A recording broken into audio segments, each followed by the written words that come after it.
पिता और पुत्र प्रसाद और रमेश बहुत ही भरोसेमंद इंसान थे और बहुत ही रुचि के साथ व्यापार करते थे। इसीलिए उन्होंने बहुत पैसे कमाया, जिस वजह से सास और बहू शारदा और अनामिका अरबपति बन गई थी। सास और बहू अपने कमरे में जाती है जहाँ पे महंगे महंगे चमकीले जेवर रखे हुए थे। वो सब पहन के वो एक दूसरे को देखती है और कहती है, बहू मैं कैसी दिख रही हूँ? अरे सासू माँ, आपके बारे में मैं क्या कहूँ। आप ताज बिना महारानी है और मैं सिंहासन बिना महारानी लग रही हूँ। बस यही कह सकती हूँ। हाँ बहुत हुआ बहू रानी, अब जरा तुम शांत रहो। पहले से ही जेवरों के बोझ नहीं ढोए जा रहे हैं। वो बात नहीं है सासू माँ। अब तुम शांत रहो। देखो समय हो गया है, बाप बेटा ऑफिस जाएंगे। दोनों तैयार होके हमारे लिए हॉल में इंतजार कर रहे होंगे। सासू माँ ने जब ऐसा कहा, फिर ज्यादा बात ना करते हुए दोनों हॉल की तरफ चली जाती है। उधर बाप बेटे भी ऑफिस के लिए तैयार होके हॉल में आ गए थे। उन्होंने देखा सास बहू नई नई साड़ियाँ और जेवर पहन के वहीं पे खड़ी है। अजी मैं कैसी दिख रही हूँ?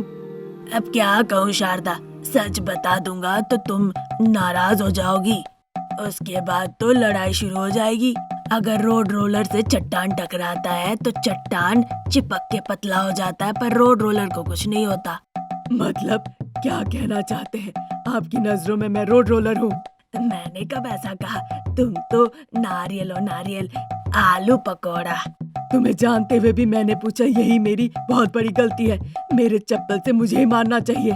आराम से खुद को मान लेना, अभी कुछ खाने दे दो, हम दोनों को ऑफिस जाना है। आप आके डाइनिंग टेबल पे बैठे पिताजी, मैं गर्मा गर्म नाश्ता लेकर आती हूँ। क्या अनामिका, तुमने कहा गर्मा गर्म नाश्ता? नाश्ते में तुमने क्या बनाया? ऐसा कह के गुस्से से रमेश अनामिका को देखने लगता है। शारदा ये चीज देख लेती है। क्या बात है, मैं यहीं पे खड़ी हूँ और तुम बहू को डरा रहे हो? हम खाना क्यों पकाए सुने, जब हम इतने पैसे खर्च करके वनजा नाम की एक नौकरानी को रखे हैं। हम लोग अमीर सास बहू है। अरे वनजा, नाश्ता तैयार है ना? लाके डाइनिंग टेबल पे लगा दो। जब शारदा इस तरह से चिल्ला के कहती है, वनजा जल्दी से भागते हुए आती है और डाइनिंग टेबल पे खाना जल्दी से परोस देती है। प्रसाद और रमेश डाइनिंग टेबल पे बैठ जाते हैं। फिर सास बहू भी डाइनिंग टेबल के तरफ आने लगती है। अरे वनजा, थोड़ा दूर रहो, तुम्हारे शरीर का बदबू मुझे पसंद नहीं। ऊपर से तुम लोग गरीब औरत, मुझे तो गरीब लोग बिल्कुल पसंद ही नहीं। पता नहीं क्यों, पर नहीं पसंद। शारदा की ये बात सुन के वनजा को बहुत बुरा लगता है और दुखी होकर वो वहाँ से चली जाती है। क्यों शारदा, गरीब लोगों से क्यों नफरत करती हो? क्योंकि मैं अमीर हूँ। ये सुनने के बाद बाप बेटे को नाश्ता करने का भी दिल नहीं किया। फिर गरीबों का बनाया हुआ पकवान क्यों खाना? तुम भी तो बना सकती हो ना। हम अमीर हैं, हमारी वैसी किस्मत नहीं। अमीर सास बहू अभी अमीरों का फंक्शन अटेंड करने जाएगी। आप लोग ऑफिस जाके अपने चेयर और कंप्यूटर से छिपकली की तरह चिपक के काम कीजिए। ऐसा कह के सास बहू मोटर गाड़ी से फंक्शन अटेंड करने के लिए चली जाती है। सड़क के एक कोने में एक बुजुर्ग महिला खड़ी थी। वो बुजुर्ग महिला सास बहू को रोकने लगती है। वो गाड़ी रोकते हैं। फिर वो बुजुर्ग महिला कहने लगती है कि तुम लोग कहीं मत जाओ, यहीं पे रुको। और जल्दी से वहाँ से जाके पत्ते के दोंगे में चावल, दाल, सब्जी, करी, केला अपने दोनों हाथों से ले आके उन्हें देने लगती है। फिर कहती है, आज मेरे बेटे का जन्मदिन है, हम अन्नदान कर रहे हैं, सभी को खाओ। ऐसा कहकर वो देने लगती है। ये देखकर शारदा को बड़ा गुस्सा आता है और उस बुजुर्ग महिला के हाथ को शारदा धकेल देती है। तभी कुछ दूर में पेड़ के नीचे एक स्वामी जी बैठ के भोजन कर रहे थे और ये सब देख रहे थे। उन्हें बड़ा गुस्सा आता है। ईश्वर को पता है किसे क्या देना है और ईश्वर का रूप है अन्न। तुम लोग अन्न को अपमान कर रहे हो, मतलब ईश्वर का अपमान करना हुआ। इसीलिए तुम लोगों को उचित शिक्षा भी मिलेगी। ऐसा कह के स्वामी जी वहाँ से चले जाते हैं। कुछ दिन निकल जाता है। जब सास बहू एक दिन बैठ के अमीरी की बात कर रही थी, तभी अस्पताल से फोन आता है कि बाप बेटे दोनों की ही एक्सीडेंट हो गई है। घबराते हुए सास बहू भाग के अस्पताल पहुंची। डॉक्टर साहब जांच करके कहते हैं कि इनके हाथ और पैर में लकवा मार दिया है और इन्हें बहुत ध्यान पूर्वक रखना होगा। फिर बाप बेटे को घर ले आके उनकी ट्रीटमेंट करवाने लगते हैं।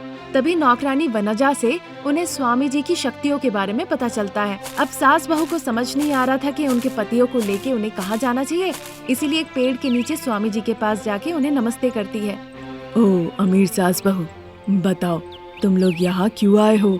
फिर सास बहू उनके पतियों के साथ क्या हुआ वो सारी बातें खुल के बताती है। फिर स्वामी जी अपनी आंखें बंद करके कुछ मंत्र जाप करते हैं और अपना हाथ आगे बढ़ा के आंखें खोलते हैं। उनके हाथ में एक दवाई की बोतल आ गई।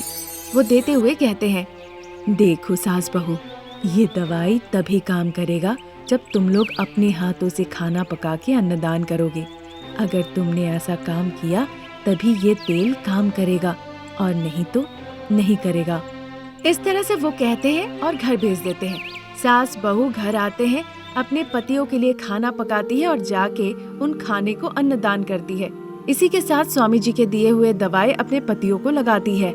इसी तरह दिन निकल रहे थे। एक दिन सास बहू बहुत थक गई थी, इसीलिए दाल चावल अचार एक पत्ते के ठोंगे में लेके वो खाने लगी। तभी अचानक से उनकी आंखों से आंसू निकल के आने लगते हैं। जब भूख लगती है ना पेट में, तब पहाड़ जैसे इंसान को भी वो हिला के रख देता है। मुझे कुछ और ही लगता था, पर अब बहू मुझे सब सच समझ में आ रहा है। ऐसा कहकर वो तब तक खाते जब तक उनका पेट ना भर जाए। फिर उन्हें वो बुजुर्ग महिला जो एक दिन उन्हें खाना दी थी वो याद आने लगती है। खाना खाने के बाद बहू को घर पे रख के सासू माँ उस बुजुर्ग महिला से मिलने के लिए जाती है। उनसे वो माफी मांगती है। बुजुर्ग महिला उसे माफ कर देती है। फिर बुजुर्ग महिला शारदा को अन्नदान में मदद करने लगती है। कुछ ही दिनों के अंदर बाप बेटा ठीक हो जाते हैं। फिर पूरी जायदाद वो अन्नदान में ही लगा देती है। अन्न ही ईश्वर है, सास बहू ये बात समझ जाती है। तब से लगभग हर दिन जरूरतमंदों को वो अन्नदान करने लगे। अब उनके पास इसके लिए भी पैसे नहीं थे। तब वो एक दिन अपने स्वस्थ पतियों को लेकर स्वामी जी के पास जाती हैं। वो अपने सपनों के बारे में स्वामी जी को बताती है। स्वामी जी बहुत खुश होती है सास बहू में ये बदलाव देखकर, इसीलिए एक मायावी मिट्टी का स्टोव देते हैं। देखो सास बहू, ये एक मायावी स्टोव है, जो चाहोगे यहाँ से मिलेगा। वो ले जाके तुम लोग हर दिन अन्नदान कर सकते हो। ऐसा कह के वो अदृश्य हो जाते हैं। तब से सास बहू उस मायावी स्टोव के मदद से हर दिन अन्नदान करने लगे और गरीब दुखी की मदद करने लगे। एक गांव में शारदा का परिवार ही सांवले रंग का था। शारदा के पति प्रसाद, बेटा रमेश, तीनों ही सांवले थे। अगर कोई पूछे कि शारदा कहाँ रहती है तो कौन सी शारदा और कह दे कि काली शारदा, फिर तो लोग आपको उसके घर तक पहुंचा देंगे, वहां खड़े होके हंसेंगे, फिर वहां से जाएंगे। इसीलिए शारदा को काले रंग से बहुत नफरत था। अब ईश्वर की इच्छा के आगे क्या कर सकते हैं, इसीलिए ये सब कहकर वो अपने मन को बहलाती थी। एक दिन वो सोफे पे बैठ के कॉफी पीती है, फिर अपने पति के पास जाकर कहने लगती है, आपका चाय पीना हो गया? क्यों शारदा? फिर वही सवाल। अरे हम लोगों के घर में जा जाके गोरी रंग की बहू ढूंढ रहे हैं ना। इसे पूछना नहीं, भीख मांगना कहते हैं। क्या आप अपनी बेटी को हमारे घर में बहू बना के भेजेंगे? आपको नहीं आना मत आइए, मैं ही गोरी बहू ढूंढने के लिए चली जाती हूँ। सॉरी शारदा, इसे ढूंढना नहीं कहते, भीख मांगना कहते हैं। धन्यवाद। ऐसा कह के शारदा मुख्य दरवाजे के पास पहुँचती है। तभी एक बुजुर्ग इंसान वहाँ पे आते हैं। वो शारदा को देखकर नमस्ते कहते हैं और कहते हैं कि उनका नाम माधव है। सबसे खास बात तो ये कि उनकी 5 बेटियां हैं। पहले 2 बेटियों की शादी हो चुकी है। अब वो यहाँ पर आए हैं अपनी तीसरी बेटी अनामिका की शादी के बारे में बात करने। इस बारे में वो शारदा से चर्चा करते हैं। तो क्या आपकी बेटी अनामिका का रंग गोरा है?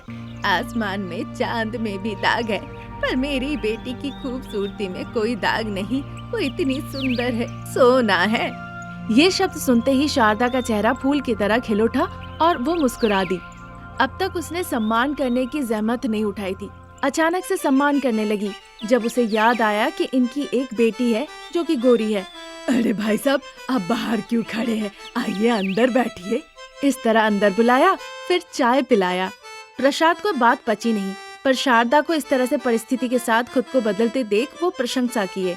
रमेश अनामिका एक दूसरे से मिलते हैं और एक दूसरे को पसंद भी आते हैं। पर जब से शारदा ने अपनी बहू अनामिका को देखा था, वो खुशी से उछल रही थी। फिर उसने बड़े धूमधाम से शादी का बंदोबस्त किया और पूरे गांव को न्योता भेजा उसकी गोरी बहू को दिखाने के लिए। फिर सभी के आशीर्वाद से रमेश और अनामिका की शादी हो जाती है। शारदा अनामिका को कोई काम करने नहीं देती थी, सारा काम वो खुद ही करती थी। देखो बहू, तुम घर का कोई काम मत करो, उसमें मुझे कोई परेशानी नहीं। बस 1 साल के अंदर अपने रंग की एक नाती या पोती दे दो, मैं उसका शूशू पोटी सब कुछ संभाल लूंगी। बस तुम टाइम टाइम पे उसे दूध पिला दिया करना। वो बहू से कहती है। इसी तरह दिन निकल रहे थे। अनामिका गर्भवती हो जाती है। शारदा घर का सारा काम काज करके बहू का बहुत सेवा करती थी और उसे बड़े प्यार से रखती थी। अनामिका का डिलीवरी का दिन आ जाता है तो उसे हॉस्पिटल में एडमिट किया जाता है और ऑपरेशन थिएटर ले जाया जाता है।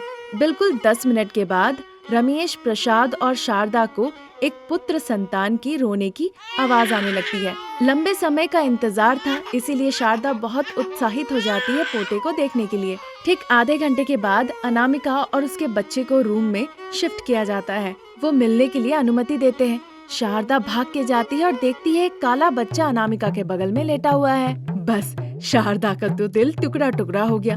वो रोते रोते बाहर निकल आई। पर प्रसाद और रमेश बड़े खुश थे क्योंकि उन्हीं के तरह वो बच्चा पैदा हुआ था। 2 दिनों के बाद वो अनामिका को अस्पताल से घर लेके वापस आते हैं।